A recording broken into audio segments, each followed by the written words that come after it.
السلام علیکم ورحمۃ اللہ وبرکاتہ۔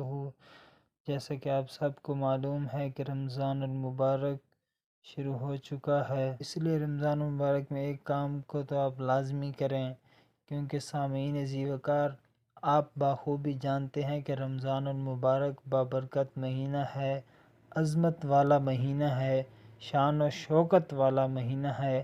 حضرت ابو ہریرہ رضی اللہ تعالی عنہ بیان کرتے ہیں کہ رسول اکرم صلی اللہ علیہ وآلہ وصحابہ وبارک وسلم وصلو علیہ رمضان کا مہینہ شروع ہونے سے پہلے صحابہ کرام کو اکٹھا فرماتے اور انہیں خوشخبری سناتے ہوئے ارشاد فرماتے کہ اے میرے غلامو، آپ پر ایک ایسا مہینہ سایہ فگن ہونے والا ہے جو کہ بہت ہی بابرکت اور رحمتوں بھرا ہے۔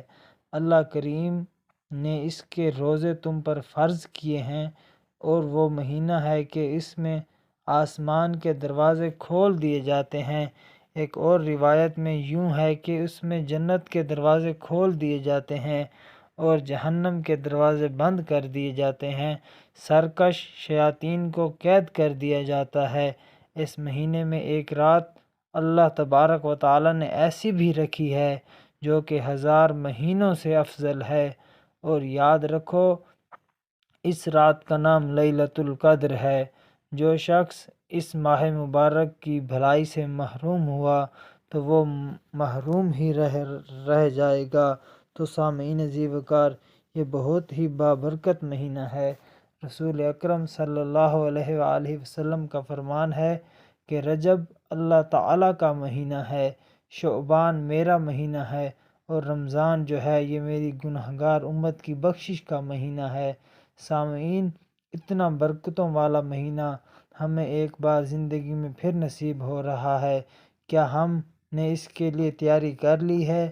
اس کے لیے یہ ایک کام تو آپ لازمی کیجئے، چونکہ یہ بھی بہت آسان کام ہے۔ آج ہی سے اچھی نیتیں کر لیجئے۔ رمضان شریف شروع ہو چکا ہے، آپ اب اچھی نیتیں کر لیجئے۔ آپ یہ نیت کر لیں، آپ یہ ارادہ کریں کہ میں نیت کرتا ہوں اس رمضان المبارک میں ایک دفعہ ختم قرآن کروں گا، وہ بھی ترجمے کے ساتھ، قرآن پاک کو سمجھ کر ضرور پڑھوں گا۔ دوسری نیت یہ کر لیجئے، اس ماہ مبارک میں اپنے کریم آقا و مولا حضور خاتم النبیین صلی اللہ علیہ وآلہ وسلم کی سیرت طیبہ کو مکمل پڑھوں گا۔ میں تہجد کی پابندی کروں گا، میں 5 وقت کی نماز کا باجماعت پڑھنے کی نیت کرتا ہوں، 5 وقت کی نماز کو پڑھنے کا اہتمام کروں گا۔ میں یہ نیت کرتا ہوں کہ پورا رمضان کسی سے دھوکہ نہیں کروں گا، کسی کے ساتھ جھوٹ نہیں بولوں گا، اور اس ماہ مبارک میں اپنے کریم آقا و مولا حضرت محمد مصطفیٰ صلی اللہ علیہ وآلہ وسلم کی بارگاہ اقدس میں زیادہ سے زیادہ درود پاک بھیجنے کی کوشش کروں گا۔ کوئی اچھی نیتیں کر لیجئے۔ اگر آپ نیکی کی نیت بھی کرتے ہیں تو اس پر بھی اللہ کریم آپ کو اجر و ثواب عطا فرماتا ہے۔